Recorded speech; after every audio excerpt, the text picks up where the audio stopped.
ನಮಸ್ಕಾರ, ಇದು KCN Kannada news. ಈಗ ಹೆಡ್ಲೈನ್ಸ್.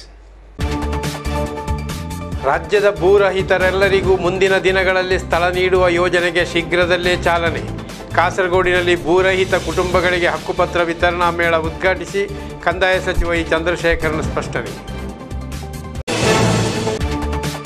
ಕಾಂಜಂಗಾಡ್ ನೆಹರು ಕಾಲೇಜು ನಿವೃತ್ತ ಪ್ರಾಂಶುಪಾಲೆ ಪುಷ್ಪಜರ ಮನೆಗೆ ಬಾಂಬ್ ಎಸೆತ. ಮನೆಯಲ್ಲಿ ಯಾರೂ ಇಲ್ಲದಿದ್ದುದು ಅಪಾಯದಿಂದ ಪಾರಾಗಲು ಕಾರಣ. ದುಷ್ಕರ್ಮಿಗಳ ಬಗ್ಗೆ ಪೊಲೀಸರಿಂದ ತೀವ್ರ ಶೋಧ. ಹಳೆಯ ವೈಷಮ್ಯ ಕಾರಣವೇ ಎಂಬ ಬಗ್ಗೆ ಶಂಕೆ. ಮಂಜೇಶ್ವರ ಮಚ್ಚಪ್ಪಾಡಿಯಲ್ಲಿ ಒಂದೇ ಕುಟುಂಬದ ಮೂವರಿಗೆ ಮಾರಕ H1N1 ರೋಗ ಪತ್ತೆ. ಮಂಗಳೂರು ಆಸ್ಪತ್ರೆಗೆ ದಾಖಲಾದ ವೇಳೆ ರಕ್ತ ಪರೀಕ್ಷೆಯಲ್ಲಿ ಕಂಡುಬಂದ ರೋಗ ಲಕ್ಷಣ. ಜನವರಿ 10ರಂದು ಗಾನಗಂಧರ್ವ ಯೇಸುದಾಸರ 79ನೇ ಜನ್ಮದಿನ ಪ್ರಯುಕ್ತ ಕೊಳ್ಳೂರಿನಲ್ಲಿ ಸಂಗೀತ ರತ್ನ ಡಾಕ್ಟರ್ ಕಾಂಜಂಗಾಡ್ ರಾಮಚಂದ್ರನ್ರ ಸಂಗೀತಾರಾಧನೆ. ಸಂಗೀತಾರಾಧನಾ ಸಮಿತಿಯ ಪ್ರಶಸ್ತಿಗೆ ಪಾತ್ರರಾದ N ಹರಿ ಅವರಿಗೆ ಪ್ರಶಸ್ತಿ ಪ್ರದಾನ. ಮಂಗಳೂರಿನ ಇಂಡಿಯಾನಾ ಆಸ್ಪತ್ರೆಗೆ ಬಹರೈನ್ ರಾಜಕುಮಾರಿ ಭೇಟಿ. ಬಹರೈನ್ ಆರೋಗ್ಯ ಸಚಿವಾಲಯದ ಉನ್ನತ ಅಧಿಕಾರಿಗಳ ಜತೆ ತಲುಪಿದ ರಾಜಕುಮಾರಿ ಶೇಖ್ ನೂರಾಬಿತ್ ಖಲೀಫ್ ಅಲ್ ಖಲೀಫಾಂಡ್ ಒಮನ್ ಮೆಡಿಕಲ್ ಪ್ರವಾಸದ ಅಂಗವಾಗಿ ಈ ಸಂದರ್ಶನ. ಬಾಲ್ಯಕಾಲದ ಸವಿ ನೆನಪುಗಳೊಂದಿಗೆ 36 ವರ್ಷಗಳ ಬಳಿಕ ಸಹಪಾಠಿಗಳ ಒಟ್ಟುಗೂಡುವಿಕೆ. ಗತ ನೆನಪುಗಳನ್ನು ಮೆಲುಕು ಹಾಕಿದ ಗೆಳೆಯ ಗೆಳತಿಯರು. ತಳಂಗೆರೆ ಮುಸ್ಲಿಂ ಹೈಸ್ಕೂಲ್ನ 81-82ರ ತಂಡದ ಸಹಪಾಠಿಗಳು ಒಟ್ಟುಗೂಡಿದ್ದು ಮಾನ್ಯದ ರೆಸಾರ್ಟ್ನಲ್ಲಿ ಹಾಡು ಕುಣಿತಗಳ ರಂಜನೆಯೊಂದಿಗೆ. ಈಗ ವಾರ್ತೆಗಳ ವಿವರ. ರಾಜ್ಯದಲ್ಲಿ ಭೂರಹಿತರಾದ ಎಲ್ಲರಿಗೂ ಸ್ಥಳವನ್ನು ನೀಡಲಾಗುವುದೆಂದು ರಾಜ್ಯ ಕಂದಾಯ ಸಚಿವ ಇ ಚಂದ್ರಶೇಖರನ್ ಹೇಳಿದ್ದಾರೆ. ಅವರು ಕಾಸರಗೋಡಿನಲ್ಲಿ ಭೂ ಹಕ್ಕುಪತ್ರ ವಿತರಣೆ ಮೇಳಕ್ಕೆ ಚಾಲನೆ ನೀಡಿ ಮಾತನಾಡುತ್ತಿದ್ದರು. ಸರ್ಕಾರಿ ಸ್ಥಳವನ್ನು ಅಕ್ರಮವಾಗಿ ಸ್ವಾಧೀನಪಡಿಸಿದವರ ವಶದಲ್ಲಿರುವ ಸ್ಥಳವನ್ನು ಹಿಂಪಡೆದು ಭೂರಹಿತರಿಗೆ ನೀಡಲಾಗುವುದೆಂದು ಅವರು ಈ ಸಂದರ್ಭದಲ್ಲಿ ತಿಳಿಸಿದ್ದಾರೆ. ರಾಜ್ಯದಲ್ಲಿ ಸರ್ಕಾರಿ ಭೂಮಿಯನ್ನು ಅತಿಕ್ರಮಿಸಿದವರಿಂದ ಅಂತಹ ಸ್ಥಳವನ್ನು ಹಿಂಪಡೆದು ಭೂರಹಿತರಾದವರಿಗೆ ವಿತರಿಸಲಾಗುವುದು. ಹಲವು ವರ್ಷಗಳಿಂದ ರಾಶಿ ಬಿದ್ದಿರುವ ಭೂ ವಿವಾದ ಪ್ರಕರಣಗಳ ಕುರಿತು ಕಂದಾಯ ಅಧಿಕಾರಿಗಳು ತೀರ್ಪು ನೀಡಲು ತುರ್ತು ಕ್ರಮಗಳನ್ನು ಕೈಗೊಳ್ಳುವರೆಂದು ಸಚಿವ ചന്ദ്രശേഖരൻ ಹೇಳಿದ್ದಾರೆ.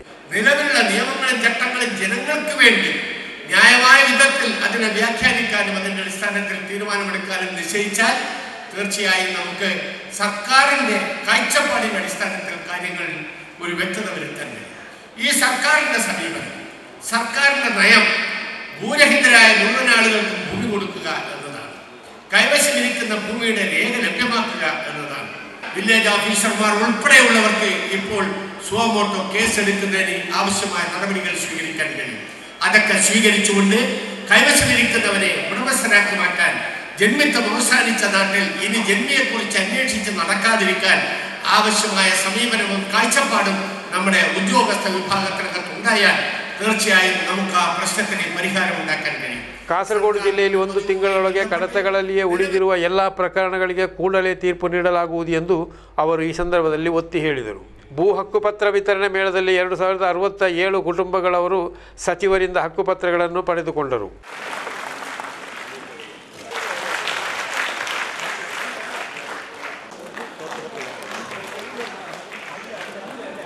ಶಾಸಕ NA ನೆಲ್ಲಿಕುಂದು ಅಧ್ಯಕ್ಷತೆ ವಹಿಸಿದ್ದರು.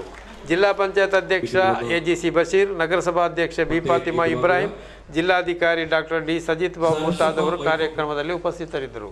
News desk KCN. Kanhangad Nehru ಕಾಲೇಜಿನ ನಿವೃತ್ತ ಪ್ರಾಂಶುಪಾಲೆ ಪುಷ್ಪಜರವರ ಮನೆಗೆ ಬಾಂಬ್ ಎಸೆದು ಹಾನಿಗೈದ ಘಟನೆ ವರದಿಯಾಗಿದೆ. ಕೃತ್ಯ ನಡೆದ ವೇಳೆ ಮನೆಯಲ್ಲಿ ಯಾರೂ ಇರಲಿಲ್ಲವೆನ್ನಲಾಗಿದ್ದು ನೀಲೇಶ್ವರ ಪೊಲೀಸರು ತೀವ್ರ ತನಿಖೆ ಆರಂಭಿಸಿದ್ದಾರೆ. ಕಾಂಜಂಗಾಡ್ ನೆಹರು ಕಾಲೇಜಿನ ನಿವೃತ್ತ ಪ್ರಾಂಶುಪಾಲೆ P ಪುಷ್ಪಜ ಅವರ ಮನೆಗೆ ಬಾಂಬ್ ಎಸೆದು ಹಾನಿಗೈದ ಘಟನೆ ವರದಿಯಾಗಿದೆ. ಚೀಮೈನಿ ಕೊಡಕ್ಕಾಡಲ್ಲಿರುವ ಅವರ ಮನೆಯ 1ನೇ ಮಹಡಿಯ ಕಿಟಕಿ ಗಾಜುಗಳು ಕೃತ್ಯದಿಂದ ಸಂಪೂರ್ಣ ಹುಡಿಯಾಗಿವೆ. ಕಳೆದ 4 ದಿನಗಳಿಂದ ಮನೆಗೆ ಬೀಗ ಹಾಕಿ ಪುಷ್ಪಜಾರು ಎರ್ನಾಕುಲಂನಲ್ಲಿರುವ ತಂಗಿಯ ಮನೆಯಲ್ಲಿದ್ದರು. ಕಳೆದ ದಿನ ಮನೆಗೆ ಮರಳಿ ಬಂದಾಗ ಕೃತ್ಯ ಬೆಳಕಿಗೆ ಬಂದಿದೆ. ಘಟನೆ ಸಂಬಂಧ ಎಲ್ಲ ರಾಜಕೀಯ ಪಕ್ಷಗಳು കൃത്യವನ್ನು ಖಂಡಿಸಿದ್ದಾರೆ.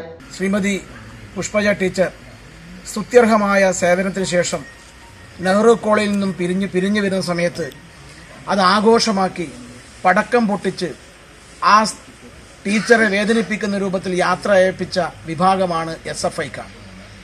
അന്ന് മുതൽ തന്നെ ടീച്ചറെ ലക്ഷ്യം വെച്ചുകൊണ്ട് നിരവധിയായ പ്രശ്നങ്ങൾ നടത്താൻ വേണ്ടിയിട്ട് ഡിവൈഎഫ്ഐ ആസൂത്രിതമായ ശ്രമം നടത്തുകയാണ്. അതിൻ്റെ ഭാഗമായിട്ടാണ് കഴിഞ്ഞ ദിവസം രാത്രി വീടും ಕುಟುಂಬತ್ತೆയും ಅಪಾಯಪಡುത്തുക എന്നുള്ള നിലയിൽ സ്റ്റീൽ ಬಾಂಬ್ ಎರಿഞ്ഞ് ತಗರ್ಕಾനുള്ള ശ്രമം നടത്തിയത്. ನೀಲೇಶ್ವರ ಪೊಲೀಸರು ಕೇಸ್ ದಾಖಲಿಸಿದ್ದು ತನಿಖೆ ನಡೆಸುತ್ತಿದ್ದಾರೆ. ಮಂಜೇಶ್ವರದ ಮಚ್ಚಂಪಾಡಿಯಲ್ಲಿ ಒಂದೇ ಕುಟುಂಬದ 3ರಲ್ಲಿ H1N1 ರೋಗ ಲಕ್ಷಣ ಕಾಣಿಸಿಕೊಂಡಿರುವುದಾಗಿ ವರದಿಯಾಗಿದೆ. ಜ್ವರವೆಂದು ಮಂಗಳೂರಿನ ವೆನ್ಲಾಕ್ ಆಸ್ಪತ್ರೆಗೆ ದಾಖಲಾಗಿದ್ದ ವೇಳೆ ಈ ಅಂಶ ಬೆಳಕಿಗೆ ಬಂತು. H1N1 ರೋಗ ಲಕ್ಷಣಗಳು ಮಂಜೇಶ್ವರದ ಒಂದು ಕುಟುಂಬದ 3 ಮಂದಿ ಸದಸ್ಯರಿಗೆ ಕಂಡುಬಂದಿದೆ. ಇವರನ್ನು ಮಂಗಳೂರಿನ ಆಸ್ಪತ್ರೆಯಲ್ಲಿ ದಾಖಲು ಮಾಡಲಾಗಿದೆ. ಮಚ್ಚಂಪಾಡಿ ಕೋಡಿ ನಿವಾಸಿಯಲ್ಲಿರುವ ದಂಪತಿಗಳು ಹಾಗೂ ಇದೇ ಮನೆಯ ಇನ್ನೋರ್ವ ಸದಸ್ಯೆಗೆ H1N1 ಕಂಡುಬಂದಿದೆ. 8 ದಿನಗಳ ಹಿಂದೆ ಮನೆಯ ಗೃಹಿಣಿಗೆ H1N1 ಬಾಧಿಸಿದೆ ಎನ್ನಲಾಗಿದೆ. ಇವರನ್ನು ವೆನ್ಲಾಕ್ ಆಸ್ಪತ್ರೆಗೆ ಮೊದಲಿಗೆ ದಾಖಲಿಸಲಾಗಿದೆ. ಅಪಾಯಕಾರಿಯಾದಂಥ H1N1 ರೋಗ ನಮ್ಮ ಮಂಜೇಶ್ವರದ ಮಚ್ಚಂಪಾಡಿ ಪ್ರದೇಶದಲ್ಲಿ ಕಾಣಿಸಿಕೊಂಡಿದೆ. ಈ ಬಗ್ಗೆ ಈಗಾಗಲೇ ನಾವು ಇಲ್ಲಿಗೆ ಭೇಟಿ ಕೊಟ್ಟಾಗ ಇಲ್ಲಿ ತಿಳಿದು ಬಂದ ಮಾಹಿತಿ ಪ್ರಕಾರ 3 ಮಂದಿಗೆ ಈ ಥರ ರೋಗ ಲಕ್ಷಣಗಳು ಪತ್ತೆಯಾಗಿದೆ. ಇವರು ಚಿಕಿತ್ಸೆಯನ್ನು ಮಂಗಳೂರಿನಲ್ಲಿ ಪಡೆದ ಕಾರಣ ನಮ್ಮ ಕೇರಳದ ವೈದ್ಯಾಧಿಕಾರಿಗೆ ಇದರ ಮಾಹಿತಿ ಲಭ್ಯಗೊಂಡಿರಲಿಲ್ಲ. ಈಗಾಗಲೇ ಜಿಲ್ಲಾ ವೈದ್ಯಾಧಿಕಾರಿಗಳಿಗೆ ಈ ಬಗ್ಗೆ ನಾವು ಮಾಹಿತಿಯನ್ನು ಕೂಡಲೇ ಕೊಟ್ಟಿದ್ದೇವೆ. ಅದಕ್ಕೆ ಸೂಕ್ತ ಕ್ರಮ ಕೈಗೊಳ್ಳುವುದಾಗಿ ಅವರು ಕೂಡ ಹೇಳಿದ್ದಾರೆ. ಇದರ ಆಸುಪಾಸಿನಲ್ಲಿ ಈ ರೋಗ ಹರಡದಂತೆ ಬೇಕಾದ ಮುಂಜಾಗೃತಾ ಕ್ರಮವನ್ನು ಕೈಗೊಳ್ಳಬೇಕಾಗಿ ನಾವು ಜಿಲ್ಲಾ ಮೆಡಿಕಲ್ ಆಫೀಸರ್ ಹತ್ರ ಮನವಿ ಮಾಡಿದ್ದೇವೆ. ಆ ಮನವಿ ಆಧಾರದಲ್ಲಿ ಅವರು ತಕ್ಷಣ ಕ್ರಮ ಕೈಗೊಂಡು ಅದರ ಸೂಕ್ತ ಕ್ರಮ ಕೈಗೊಳ್ಳುವುದಾಗಿ ನಮಗೆ ಭರವಸೆಯನ್ನು ಕೊಟ್ಟಿದ್ದಾರೆ. ಈ ಹಿನ್ನೆಲೆಯಲ್ಲಿ ಮನೆಯ ಇತರ ಮಂದಿಗೆ ಪ್ರತಿರೋಧ ಮದ್ದನ್ನು ತೆಗೆಯಲು ವೆನ್ಲಾಕ್ ಆಸ್ಪತ್ರೆಯ ವೈದ್ಯಾಧಿಕಾರಿಗಳು ತಿಳಿಸಿದ್ದಾರೆ ಎನ್ನಲಾಗಿದೆ. ಈ ನಿಟ್ಟಿನಲ್ಲಿ ಸಾಂಕ್ರಾಮಿಕ ರೋಗ ತಡೆಯಲಿರುವ ಕ್ರಮ ತೆಗೆದುಕೊಳ್ಳಬೇಕೆಂದು ಮಾಜಿ ಪಂಚಾಯತ್ ಅಧ್ಯಕ್ಷೆ BH ಅಬ್ದುಲ್ ಹಮೀದ್ ರವರು ಆರೋಗ್ಯಾಧಿಕಾರಿಗಳಿಗೆ ಮನವಿಯನ್ನು ಸಲ್ಲಿಸಿದ್ದಾರೆ. Abdul Rehman Udyavar, news bureau, Manjeshwar. ಕೊಲ್ಲೂರು ಶ್ರೀ ಮೂಕಾಂಬಿಕಾ ಸಂಗೀತಾರಾಧನಾ ಸಮಿತಿ ವತಿಯಿಂದ ನೀಡಲಾಗುವ 5ನೆಯ ಸೌಪರ್ಣಿಕಾಮೃತ ಪ್ರಶಸ್ತಿಗೆ ಈ ವರ್ಷ ಖ್ಯಾತ ಮೃದಂಗ ವಿದ್ವಾನ್ ಹಾಗೂ ಸಂಗೀತಜ್ಞನಾದ ಎನ್ ಹರಿ ಅವರು ಪಾತ್ರರಾಗಿದ್ದಾರೆ. ಪ್ರಶಸ್ತಿಯನ್ನು ಜನವರಿ 10ರಂದು ಗಾನಗಂಧರ್ವ ಯೇಸುದಾಸರವರ 79ನೇ ಹುಟ್ಟುಹಬ್ಬ ಪ್ರಯುಕ್ತ ನಡೆಯಲಿರುವ ಸಂಗೀತ ರತ್ನ ಡಾಕ್ಟರ್ ಕಾಂಜಂಗಾಡ್ ರಾಮಚಂದ್ರನ್ರ ಸಂಗೀತಾರಾಧನಾ ಸಮಾರಂಭದಲ್ಲಿ ವಿತರಿಸಲಾಗುವುದೆಂದು ಆಯೋಜಕರು ಸುದ್ದಿಗೋಷ್ಠಿಯಲ್ಲಿ ತಿಳಿಸಿದ್ದಾರೆ. ಯೇಸುದಾಸರವರ ಷಷ್ಠ್ಯಬ್ದ ಸಮಾರಂಭವಾದ 2000ನೇ ಇಸವಿಯಲ್ಲಿ ಶ್ರೀ ಮೂಕಾಂಬಿಕಾ ಸಂಗೀತಾರಾಧನಾ ಸಮಿತಿಯ ಆಶ್ರಯದಲ್ಲಿ ಕೊಲ್ಲೂರು ಶ್ರೀ ಮೂಕಾಂಬಿಕಾ ಕ್ಷೇತ್ರದಲ್ಲಿ ಸಂಗೀತಾರಾಧನೋತ್ಸವವನ್ನು ಆರಂಭಿಸಲಾಗಿತ್ತು. ಶ್ರೀ ಮೂಕಾಂಬಿಕಾ ಸಂಗೀತಾರಾಧನಾ ಸಮಿತಿ ನೀಡುವ ಸೌಪರ್ಣಿಕಾಮೃತ ಪ್ರಶಸ್ತಿಯನ್ನು 2015ರಿಂದ ಆರಂಭಿಸಲಾಗಿತ್ತು.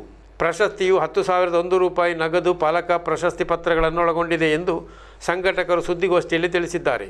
18 വർഷങ്ങളായി ജനുവരി 10-ന് നമ്മുടെ ഗാനഗന്ധർവൻ യേശുദാസിൻ്റെ പിറന്നാൾ ദിനത്തോടനുബന്ധിച്ച് നടത്തിക്കൊണ്ടുവരുന്ന സംഗീതാർച്ചന ഈ വർഷവും 19ാമത്തെ വർഷം അദ്ദേഹത്തിൻ്റെ 79ാം പിറന്നാൾ ഈ വർഷവും കൊണ്ടാടുകയാണ്. എല്ലാ വർഷവും ഒരു പുരസ്കാരം കൊടുക്കാറുണ്ട്. ബഹുമുഖ പ്രതിഭകളെ കണ്ടെത്തി പുരസ്കാരങ്ങൾ കൊടുക്കാറുണ്ട്. സൗവർണികാമൃതം എന്നാണ് പുരസ്കാരത്തിൻ്റെ പേര്. ഇത് 10,001 രൂപയും ശില്പവും പ്രശംസിപത്രവും പൊന്നാടിയും അടങ്ങുന്നതാണ് പുരസ്കാരം. ഇപ്രാവശ്യം കൊടുക്കുന്നത് ആകാശവാണി നിലയവിദ്വാൻ മൃദംഗവിദ്വാൻ സംഗീതജ്ഞനായ എൻ ഹരിക്കാണ് കൊടുക്കുന്നത്. അത് വേദിയിൽ വെച്ച് ബഹുമാന്യനായ ആരാധ്യനായ ദാസേട്ടൻ കൊടുക്കുന്നതാണ്. ಸುದ್ದಿಗೋಷ್ಠಿಯಲ್ಲಿ ಸಂಗೀತಾರಾಧನಾ ಸಮಿತಿ ಅಧ್ಯಕ್ಷ BB ಪ್ರಭಾಕರನ್, ಖ್ಯಾತ ಸಂಗೀತ ತಜ್ಞ ಡಾಕ್ಟರ್ ಕಾಂಜಂಗಾಡ್ ರಾಮಚಂದ್ರನ್ ಭಾಗವಹಿಸಿದ್ದರು. ಮಂಗಳೂರಿನ ಪ್ರಸಿದ್ಧ ಇಂಡಿಯಾನಾ ಹಾಸ್ಪಿಟಲ್ ಆ್ಯಂಡ್ ಹಾರ್ಟ್ ಇನ್ಸ್ಟಿಟ್ಯೂಟ್ಗೆ ಬಹರೈನ್ನ ರಾಜಕುಮಾರಿ ಮತ್ತು ಸಂಗಡಿಗರು ಭೇಟಿ ನೀಡಿದರು. ರಾಜಕುಮಾರಿ ಶೇಖ್ ನೂರಾ ಬಿತ್ ಖಲೀಫಾ ಅಲ್ ಖಲೀಫಾಂಡ್ ಒಮನ್ ಅವರೊಂದಿಗೆ ಬಹರೈನ್ ಮಂತ್ರಾಲಯದ ಅಧಿಕಾರಿಗಳ ತಂಡವು ಕೂಡ ಮೆಡಿಕಲ್ ಪ್ರವಾಸದ ಅಂಗವಾಗಿ ಇಂಡಿಯನ್ ಆಸ್ಪತ್ರೆಗೆ ಭೇಟಿ ನೀಡಿದರು. ಒಮನ್, ಬಹರೈನ್ ಎಂಬೀ ದೇಶಗಳಲ್ಲಿ ಆರೋಗ್ಯ ಪರಿಪಾಲನೆ ಕುರಿತಾಗಿ ಸಮಾಲೋಚಿಸಲು ಇವರು ಇಂಡಿಯಾನಾ ಆಸ್ಪತ್ರೆಗೆ ಭೇಟಿ ನೀಡಿದ್ದರು. ಆಸ್ಪತ್ರೆಯ ಆಡಳಿತ ನಿರ್ದೇಶಕ ಹಾಗೂ ಖ್ಯಾತ ಹೃದ್ರೋಗ ತಜ್ಞ ವೈದ್ಯರಾದ ಡಾಕ್ಟರ್ ಯೂಸುಫ್ ಕುಂಬ್ಳೆ, ಅಧ್ಯಕ್ಷ ಡಾಕ್ಟರ್ ಆಲಿ ಕುಂಬ್ಳೆ, ಉಪಾಧ್ಯಕ್ಷ ಅಬ್ದುಲ್ ಲತೀಫ್ ಉಪ್ಪಳ ಎಂಬಿವರೊಂದಿಗೆ ಬಹರೈನ್ ರಾಜಕುಮಾರಿ ಮತ್ತು ತಂಡದವರು ಸಮಾಲೋಚನೆ ನಡೆಸಿದರು. ಮಂಗಳೂರಿಗೆ ಹಾಗೂ ಇಂಡಿಯಾನಾ ಮೆಡಿಕಲ್ ಟೂರಿಸಂಗೆ ಇದೊಂದು ಗರಿಮೆಯಾಗಿದೆ ಎಂದು ಯೂಸುಫ್ ಕುಂಬ್ಳೆ ಹೇಳಿದ್ದಾರೆ. ಆಫ್ರಿಕಾ, ಮಲೇಷಿಯಾ ಮುಂತಾದೆಡೆಗಳಿಂದ ಹಲವು ಮಂದಿ ರೋಗಿಗಳು ಈ ಆಸ್ಪತ್ರೆಗೆ ತಲುಪಿ ಚಿಕಿತ್ಸೆ ಪಡೆದು ತೆರಳುತ್ತಿದ್ದಾರೆ. ಬಾಲ್ಯಕಾಲದ ಸವಿ ನೆನಪುಗಳನ್ನು ಮೆಲುಕು ಹಾಕಲು 36 ವರ್ಷಗಳ ಬಳಿಕ ಒಂದುಗೂಡಿದ ಸಹಪಾಠಿಗಳು. ಕಾಸರಗೋಡು ತಲಗೆರೆ ಮುಸ್ಲಿಂ ಹೈಸ್ಕೂಲ್ನ 1981-82ನೇ ಬ್ಯಾಚಿನ ತಂಡದ ಸಹಪಾಠಿಗಳು ಒಟ್ಟು ಸೇರಿ ಗತಕಾಲದ ಸಂಭ್ರಮಗಳನ್ನು ನೆನಪಿಸಿಕೊಂಡು ಸಂತೋಷಪಟ್ಟರು. ಶಾಲೆಯ ಮೆಟ್ಟಲಿಳಿದು ಹೊರಬಂದ ಸಹಪಾಠಿಗಳು ಪರಸ್ಪರ ಹಳೆಯ ನೆನಪುಗಳನ್ನು ಮೆಲುಕು ಹಾಕಿ ಸಂಭ್ರಮಿಸಿದರು. ಹಳೆಯ ಸಹಪಾಠಿಗಳನ್ನು ಪ್ರತ್ಯಕ್ಷ ಕಂಡು ಕುಶಲ ಸಮಾಚಾರಗಳನ್ನು ಕೇಳಿ ತಿಳಿದುಕೊಂಡರು. ಈ ಸಹಪಾಠಿಗಳ ಒಂದುಗೂಡುವಿಕೆಗೆ ಮಾನ್ಯದ ವಿನ್ಸರ್ಟ್ ರಿಸಾರ್ಟ್ ವೇದಿಕೆಯಾಯಿತು. ಕಾರ್ಯಕ್ರಮವನ್ನು ಉದ್ಘಾಟಿಸಿ ಮಾತನಾಡಿದ ಶಾಸಕ ಎನ್ ನೆಲ್ಲಿಕುಂದು ಸಂಬಂಧಗಳನ್ನು ಪರಸ್ಪರ ಉಳಿಸಿಕೊಳ್ಳುವಲ್ಲಿ ಈ ಒಂದುಗೂಡುವಿಕೆ ಒಳ್ಳೆಯ ಸಂಪ್ರದಾಯವೆಂದು ಹೇಳಿದರು.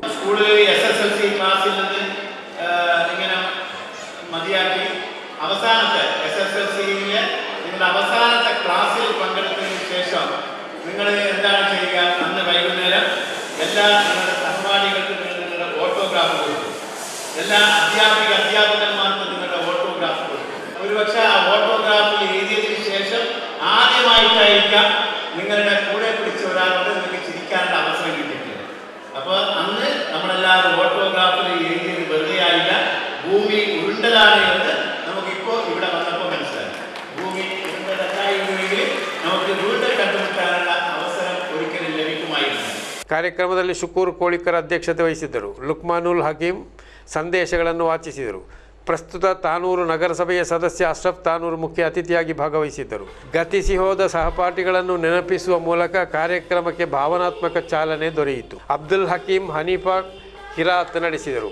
ಮಾಪಿಳೆ ಹಾಡುಗಳ ರಚನೆಕಾರ ಶುಕೂರ್ ಉಡುಮುತ್ತಲ ರಚಿಸಿದ ಹಾಡಿಗೆ ಜಹೀಲಾ ರಿಯಾಸ್ ಧ್ವನಿಯಾದರು.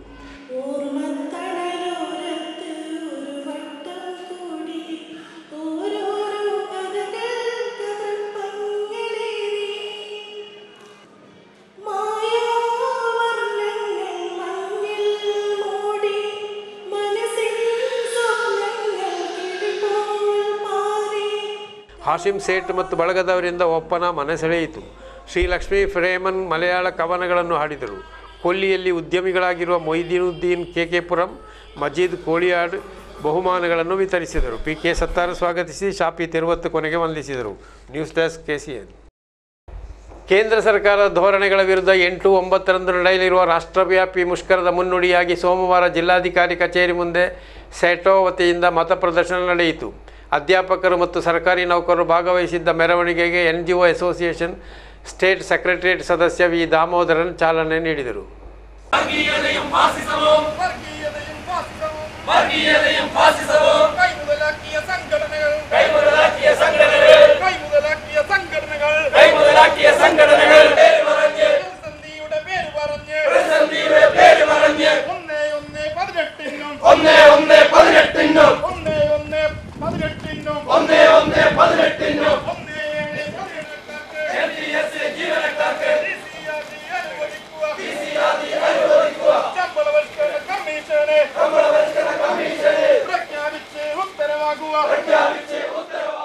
ಕಾಂಜಂಗಾಡ್ ಜಿಲ್ಲಾಸ್ಪತ್ರೆಗೆ ರಾಜ್ಯದ ಅತ್ಯುನ್ನತ ಆಸ್ಪತ್ರೆಗಿರುವ ಕಾಯಕಲ್ಪ ಪ್ರಶಸ್ತಿ ಲಭಿಸಿದೆ. ಆಸ್ಪತ್ರೆಯ ವೈದ್ಯರ ಹಾಗೂ ಸಿಬ್ಬಂದಿಗಳ ಒಗ್ಗಟ್ಟಿನ ಸೇವೆಯೇ ಈ ಸಾಧನೆಗೆ ಕಾರಣ. ಇದರೊಂದಿಗೆ ಜಿಲ್ಲೆಗೆ ಆರೋಗ್ಯ ವಲಯದಲ್ಲಿ ಹೆಮ್ಮೆ ತರುವಂತಾಗಿದೆ. ಕಾಂಜಂಗಾಡು ಜಿಲ್ಲಾಸ್ಪತ್ರೆಗೆ ರಾಜ್ಯದ ಅತ್ಯುತ್ತಮ ಆಸ್ಪತ್ರೆಗಿರುವ ಪ್ರಶಸ್ತಿಯಾದ ಕಾಯಕಲ್ಪ ಪ್ರಶಸ್ತಿ ಲಭಿಸಿದೆ. ಒಳ್ಳೆಯ ಚಿಕಿತ್ಸಾ ಸೌಲಭ್ಯ ಹಾಗೂ ನಿರಂತರ ಉತ್ತಮ ಸೇವೆ ಲಭಿಸುವ ನಿಮಿತ್ತದಿಂದ ಈ ಪುರಸ್ಕಾರಕ್ಕೆ ಪಾತ್ರವಾಗಿದೆ. ಈ ಸಾಧನೆಗೆ ಇಲ್ಲಿನ ವೈದ್ಯರು ಹಾಗೂ ಸಿಬ್ಬಂದಿಗಳ ಒಗ್ಗಟ್ಟಿನ ಸೇವೆಯೇ ಕಾರಣ. ರಾಜ್ಯದ 14 ಜಿಲ್ಲೆಗಳಿಂದ 50 ಜಿಲ್ಲಾ ಸಹಕಾರಿ ಆಸ್ಪತ್ರೆಗಳಿಂದ ಕಾಂಜಂಗಾಡು ಜಿಲ್ಲಾ ಆಸ್ಪತ್ರೆಯನ್ನು ಈ ಪ್ರಶಸ್ತಿಗೆ ಆಯ್ಕೆ ಮಾಡಲಾಗಿದೆ. ಇದರೊಂದಿಗೆ ಈ ಪುರಸ್ಕಾರ ಲಭಿಸುವ ಮಲಬಾರಿನ ಮೊದಲ ആസ്പത്രി ಎಂಬ ಬಿರುದು കാസർഗോഡ് ജില്ലയ ഈ ആസ്പത്രിക്ക് ಸಂದಿದೆ. രോഗികൾക്ക് മെച്ചപ്പെട്ട സേവനം ഉറപ്പാക്കുക എന്നുള്ളതാണ് നമ്മുടെ പ്രധാന ലക്ഷ്യം. ഇനിയും അതിലേക്ക് വേണ്ടി ഒട്ടനവധി കാര്യങ്ങൾ ചെയ്യുവാനുണ്ട്. കാസർഗോഡ് പാക്കേജിൽപ്പെട്ട ബഹുനില കെട്ടിടം സിവിൽ വർക്ക് കഴിഞ്ഞ് ഇലക്ട്രിക്കൽ വർക്കിന് നടക്കേണ്ടതുണ്ട്. ಸ್ಟೇಟ್ ಕ್ವಾಲಿಟಿ ಅಶ್ಯೂರೆನ್ಸ್ ಆಫೀಸರ್ಸ್ ಮೇಲ್ನೋಟದ ಅಧ್ಯಯನ ತಂಡ ಪರಿಶೀಲನೆ ನಡೆಸಿದೆ. ಆಸ್ಪತ್ರೆಯ ಶುಚಿ, ಪರಿಸರ ಶುಚಿ, ಮೂಲಭೂತ ಸೌಕರ್ಯ, ರೋಗಿಗಳಿಗೆ ತಿಳುವಳಿಕೆ ನೀಡುವ ಕಾರ್ಯ, ಅಣುಬಾಧೆ ನಿಯಂತ್ರಣೆ, ಮಾಲಿನ್ಯ ಸಂಸ್ಕರಿಸುವಿಕೆಯ ವ್ಯವಸ್ಥೆಯನ್ನು ನೋಡಿ ಈ ಪ್ರಶಸ್ತಿಗೆ ಆಯ್ಕೆ ಮಾಡಲಾಗಿದೆ. 2006ರಲ್ಲಿ ಹೊಸಕೋಟೆಯಲ್ಲಿದ್ದ ಈ ಆಸ್ಪತ್ರೆಯನ್ನು ಚೆಮ್ಮಟ್ಟಂವಯಲ್ನ ಹೊಸ ಕಟ್ಟಡಕ್ಕೆ ಸ್ಥಳಾಂತರಿಸಲಾಗಿತ್ತು. ENT ಎಲುಬು ರೋಗ ನೇತ್ರರೋಗ ಶಸ್ತ್ರಕ್ರಿಯೆಯು ಈ ಆಸ್ಪತ್ರೆಯಲ್ಲಿ ನಡೆಯುತ್ತಿದೆ. ಆಸ್ಪತ್ರೆಯು ಅತ್ಯಂತ ಕಡಿಮೆ ಸಿಸೇರಿಯನ್ ನಡೆಸಿದ ಹೆಗ್ಗಳಿಕೆಗೆ ಪಾತ್ರವಾಗಿದೆ. ಡೆಂಗಿ ಜ್ವರದ ಸಂದರ್ಭದಲ್ಲಿ ಈ ಆಸ್ಪತ್ರೆಯ ಸಿಬ್ಬಂದಿಗಳು ನಡೆಸಿದ ಸೇವೆಗಾಗಿ ಸರ್ಕಾರದಿಂದ ವಿಶೇಷ ಶ್ಲಾಘನೆಯೂ ವ್ಯಕ್ತಗೊಂಡಿವೆ. ಬ್ಲಡ್ ಬ್ಯಾಂಕ್, ಡಯಾಲಿಸಿಸ್ ಮೊದಲಾದ ಕೇಂದ್ರಗಳು ದಿನದ 24 ಗಂಟೆಯೂ ಆಸ್ಪತ್ರೆಯಲ್ಲಿ ಕಾರ್ಯಾಚರಿಸುತ್ತಿದೆ. ಈ ಎಲ್ಲ ನಿಟ್ಟಿನಲ್ಲಿ ಈ ಪ್ರಶಸ್ತಿಗೆ ಆಸ್ಪತ್ರೆಯು ಪಾತ್ರವಾಗಿದೆ. News bureau, Kanhangad. ಮಂಗಲ್ಪಾಡಿಯ ಉರುಸು ಸಮಾರಂಭಕ್ಕೆ ಕಳೆದ ದಿನ ಭರ್ಜರಿ ಚಾಲನೆ ಸಿಕ್ಕಿತು. ಭಾರೀ ಜನಸ್ತೋಮದ ಮಧ್ಯೆ ಉರುಸು ಕಾರ್ಯಕ್ರಮಕ್ಕೆ ಶಾಸಕ ಎನ್.ಎ. ನೆಲ್ಲಿಕುಂದು ಚಾಲನೆ ಇತ್ತರು. ಮಂಗಲ್ಪಾಡಿ ಕಾಜಿ ಕುഞ്ഞഹಮ್ಮದ್ ಮುಸ್ಲಿಯರ ಹೆಸರಲ್ಲಿ ವರ್ಷಂಪ್ರತಿ ನಡೆಸಲಾಗುವ ಮಕಾಂ ಉರುಸ್ಗೆ ಕಳೆದ ದಿನ ಭರ್ಜರಿ ಚಾಲನೆ ಲಭಿಸಿತು. ಲಂಡನ್ ಮೊಹಮ್ಮದ್ ಹಾಜಿಯವರು ಧ್ವಜಾರೋಹಣಗೈಯುವುದರೊಂದಿಗೆ ಉರುಸ್ಗೆ ಚಾಲನೆ ಸಿಕ್ಕಿತು. ತರುವಾಯ ನಡೆದ ಸಭೆಯನ್ನು ಶಾಸಕ ಎನ್.ಎ. ನೆಲ್ಲಿಕುಂದು ಉದ್ಘಾಟಿಸಿದರು. അമ്പലങ്ങളും പള്ളിയും ഇങ്ങനെ തൊട്ടുരുമി നിൽക്കുന്ന ഒരു പ്രദേശം ഇതല്ലാതെ നമുക്ക് കാസർഗോഡ് ജില്ലയിൽ കാണുക വളരെ പ്രയാസമാണ്. അപ്പം അങ്ങനെയുള്ള ഒരു പ്രദേശത്ത് ഈ മതസൗഹാർദ്ദ സാംസ്കാരിക സമ്മേളനം ഇങ്ങനെ വിളിച്ചു ചേർത്ത് ജനങ്ങളോട് ഇതൊരു സൗഹാർദ്ദത്തിൻ്റെ ഭൂമിയാണ് എന്ന് പ്രത്യേകം പറഞ്ഞറിയിക്കേണ്ട ആവശ്യമുണ്ട് എന്ന് എനിക്ക് തോന്നുന്നില്ല. എല്ലാ ആളുകൾക്കും ബോധ്യപ്പെട്ട ഒരു സംഗതിയാണ്. കാസർഗോഡ് ജില്ലയിൽ ഇങ്ങനെ എപ്പോഴും ഇങ്ങനെ സൗഹാർദ്ദം നിലനിൽക്കുന്ന ഒരു പ്രദേശമാണ് ഏതാണ് എന്ന് ചോദിച്ച എല്ലാ ആളുകൾക്കും വളരെ പെട്ടെന്ന് ഉത്തരം, ഒരു സംശയം കൂടാതെ ഉത്തരം പറയാൻ സാധിക്കും. അത് ചെറുകോടി പ്രദേശം എന്നും. ಅಬ್ದುಲ್ಲಾ ಕುಂಜಿ ಉಸ್ತಾದ್ ಅಧ್ಯಕ್ಷತೆ ವಹಿಸಿದರು. ಸಮಾರಂಭದಲ್ಲಿ ಚೇರುಂಬ ಭಗವತಿ ಕ್ಷೇತ್ರ Mukteshwara Ramachandran C, Muslim youth league ರಾಜ್ಯ ಕಾರ್ಯದರ್ಶಿ ಎ.ಕೆ.ಎಂ. ಅಶ್ರಫ್, ಉರುಸ್ ಸಮಿತಿ ಮುಖ್ಯಸ್ಥ ಅಬ್ದುಲ್ ಹಮೀದ್ ತೋಟ, ಖತೀಬ್ ಅಯ್ಯೂಬ್ ಇಂದಾದಿ, Shahul Hameed Bandiyod, Koragappa Shetty, T A. Moosa, Bahrain Mohammed, coastal circle Suresh Babu, golden Rehman ಸೇರಿದಂತೆ ಹಲವು ಮಂದಿ ಗಣ್ಯರು ಈ ಸಂದರ್ಭದಲ್ಲಿ ಉಪಸ್ಥಿತರಿದ್ದರು. ರಾತ್ರಿ ನಡೆದ ಧಾರ್ಮಿಕ ಸಭೆಯಲ್ಲಿ ಶಮೀರ್ ಮನಾನಿ ಮುಖ್ಯ ಭಾಷಣ ಮಾಡಿದರು. ಜನವರಿ 13ರಂದು ಸಮಾರೋಪಗೊಳ್ಳುವ ಉರುಸ್ ಸಮಾರಂಭದಲ್ಲಿ ಮುಂದಿನ ದಿನಗಳಲ್ಲಿ ವಿವಿಧ ಧಾರ್ಮಿಕ ನಾಯಕರು ಧಾರ್ಮಿಕ ಭಾಷಣವನ್ನು ನಡೆಸಲಿದ್ದಾರೆ. ಉದ್ಘಾಟನಾ ಸಮಾರಂಭದಲ್ಲಿ ಸಹಸ್ರಾರು ಮಂದಿ ಪಾಲ್ಗೊಂಡಿದ್ದರು. ಬೆದಿರೆ ಆರ್ಟ್ಸ್ ಆ್ಯಂಡ್ ಸ್ಪೋರ್ಟ್ಸ್ ಕ್ಲಬ್ಬಿನ ವತಿಯಿಂದ ನಡೆದ BC4 ಸೀಸನ್ 6 ಕ್ರಿಕೆಟ್ ಪಂದ್ಯಾವಳಿಯಲ್ಲಿ ದರ್ಬಾರ್ ಚಾಲೆಂಜರ್ಸ್ ತಂಡ ಚಾಂಪಿಯನ್ ಪಟ್ಟ ಪಡೆದಿದೆ. 2 ದಿನಗಳಾಗಿ ನಡೆದ ಪಂದ್ಯಾವಳಿಯಲ್ಲಿ 8 ತಂಡಗಳು ಪ್ರಶಸ್ತಿಗಾಗಿ ಸೆಣಸಾಡಿದ್ದವು. ಬೇದಿರ ಆರ್ಟ್ಸ್ ಆ್ಯಂಡ್ ಸ್ಪೋರ್ಟ್ಸ್ ಕ್ಲಬ್ಬಿನ ವತಿಯಿಂದ 2 ದಿನಗಳಾಗಿ ನಡೆದ BCL ಸೀಸನ್ 6 ಕ್ರಿಕೆಟ್ ಪಂದ್ಯಾವಳಿ ಮುಕ್ತಾಯಗೊಂಡವು. ಪಂದ್ಯಾವಳಿಯಲ್ಲಿ ಒಟ್ಟು 8 ತಂಡಗಳು ಭಾಗವಹಿಸಿದ್ದವು. Titans royal Bedira, SR challengers, Ujila post pay, ದರ್ಬಾರ್ ಚಾಲೆಂಜರ್ಸ್, ಪಡ್ಪಿಲ್ strikers, BMS fighter, VV lions, BMS warriors ತಂಡಗಳು ಪ್ರಶಸ್ತಿಗಾಗಿ ಸೆಣಸಾಟ ನಡೆಸಿದ್ದವು. ತೀವ್ರ ರೋಮಾಂಚಕವಾಗಿ ನಡೆದ ಪಂದ್ಯಾವಳಿಯಲ್ಲಿ ಅಂತಿಮವಾಗಿ ದರ್ಬಾರ್ ಚಾಲೆಂಜರ್ಸ್ ಚಾಂಪಿಯನ್ ಆಗಿ ಮೂಡಿಬಂತು. BMS ವಾರಿಯರ್ಸ್ ತಂಡ ರನ್ನರ್ಸ್ ಅಪ್ಗೆ ತೃಪ್ತಿಪಟ್ಟುಕೊಂಡಿತು. ಇದಕ್ಕೂ ಮೊದಲು ನಡೆದ ಉದ್ಘಾಟನಾ ಕಾರ್ಯಕ್ರಮದಲ್ಲಿ crime branch CA Abdul Rahim BCL season 6 cricket ಪಂದ್ಯಾವಳಿಗೆ ಚಾಲನೆ ನೀಡಿದ್ದರು. ಜಮ್ಶೆದ್ ಬೆದಿರಾ ಕಾರ್ಯಕ್ರಮದ ಅಧ್ಯಕ್ಷತೆ ವಹಿಸಿದ್ದರು. ಸ್ಪೋರ್ಟ್ಸ್ ಕೌನ್ಸಿಲ್ ಜಿಲ್ಲಾಧ್ಯಕ್ಷ N.A. ಸುಲೈಮಾನ್ ಮುಖ್ಯ ಅತಿಥಿಗಳಾಗಿ ಸಮಾರಂಭದಲ್ಲಿ ಪಾಲ್ಗೊಂಡರು. ಉಳಿದಂತೆ ಸ್ಕಾನಿಯಾ ಬೆದಿರಾ ಅಬ್ದುಲ್ ರೆಹಮಾನ್ ಮೊದಲಾದ ಗಣ್ಯರು ಈ ಸಂದರ್ಭದಲ್ಲಿ ಉಪಸ್ಥಿತರಿದ್ದರು. ಹರತಾಳದ ಹೆಸರಲ್ಲಿ CPI ಕಚೇರಿ ಮೇಲೆ ನಡೆದ ಆಕ್ರಮಣ ಖಂಡಿಸಿ CPI ಕಾಂಜಂಗಾಡ್ ವಲಯ ಸಮಿತಿ ಪ್ರತಿಭಟನಾ ಮೆರವಣಿಗೆ ನಡೆಸಿತು. ಹಲವಾರು ಮಂದಿ ಸದಸ್ಯರು ಭಾಗವಹಿಸಿದ್ದರು. ಹರತಾಳದ ಹೆಸರಲ್ಲಿ ಜಿಲ್ಲೆಯ ವಿವಿಧೆಡೆ CPI ಕಚೇರಿಗಳಿಗೆ ನಡೆದ ಆಕ್ರಮಣವನ್ನು ಖಂಡಿಸಿ CPI ಕಾಂಜಂಗಾಡು ವಲಯ ಸಮಿತಿಯ ಮುಂದಾಳತ್ವದಲ್ಲಿ ಪ್ರತಿಭಟನಾ ಮೆರವಣಿಗೆ ನಡೆಯಿತು. ಕಾಂಜಂಗಾಡ್ನಲ್ಲಿ ನಡೆದ ಪ್ರತಿಭಟನಾ ಮೆರವಣಿಗೆಯನ್ನು CPI ವಲಯ ಕಾರ್ಯದರ್ಶಿ CK ಬಾಬುರಾಜ್ ಉದ್ಘಾಟಿಸಿದರು. ಕರುಣಾಕರನ್ ಕುನ್ನತ್ ಸಹಿತ ಹಲವಾರು CPI ನಾಯಕರು ಪ್ರತಿಭಟನಾ ಮೆರವಣಿಗೆಗೆ ಮುಂದಾಳತ್ವ ವಹಿಸಿದರು. ಕೇರಳ ಇಂಜಿನಿಯರಿಂಗ್ ಸ್ಟಾಫ್ ಅಸೋಸಿಯೇಷನ್ನ ಜಿಲ್ಲಾ ಮಟ್ಟದ ಸಮಾವೇಶ, ತರಬೇತಿ ಕಾರ್ಯಾಗಾರ ಹಾಗೂ ಬೀಳ್ಕೊಡುಗೆ ಕಾರ್ಯಕ್ರಮ ಕಾಂಜಂಗಾಡಿನಲ್ಲಿ ನಡೆಯಿತು. ಬ್ಲಾಕ್ ಪಂಚಾಯತ್ ಹಾಲ್ನಲ್ಲಿ ನಡೆದ ಸಮಾವೇಶವನ್ನು ಸಮಿತಿ ರಾಜ್ಯಾಧ್ಯಕ್ಷ H. ಸಿದ್ದಿಕ್ ಉದ್ಘಾಟಿಸಿ ಮಾತನಾಡಿದರು. ಕೇರಳ ಇಂಜಿನಿಯರಿಂಗ್ ಸ್ಟಾಫ್ ಅಸೋಸಿಯೇಷನ್ನ ಜಿಲ್ಲಾ ಮಟ್ಟದ ಸಮಾವೇಶ, ಹೊಸ ಸದಸ್ಯರಿಗಿರುವ ತರಬೇತಿ ತರಗತಿ ಹಾಗೂ ಬೀಳ್ಕೊಡುಗೆ ಕಾರ್ಯ ನಡೆಯಿತು. ಕಾಂಜಂಗಾಡ್ ಬ್ಲಾಕ್ ಪಂಚಾಯತ್ ಹಾಲಲ್ಲಿ ನಡೆದ ಕಾರ್ಯಕ್ರಮವನ್ನು ಸಮಿತಿಯ ರಾಜ್ಯಾಧ್ಯಕ್ಷ H. ಸಿದ್ದಿಕ್ ಉದ್ಘಾಟಿಸಿದರು.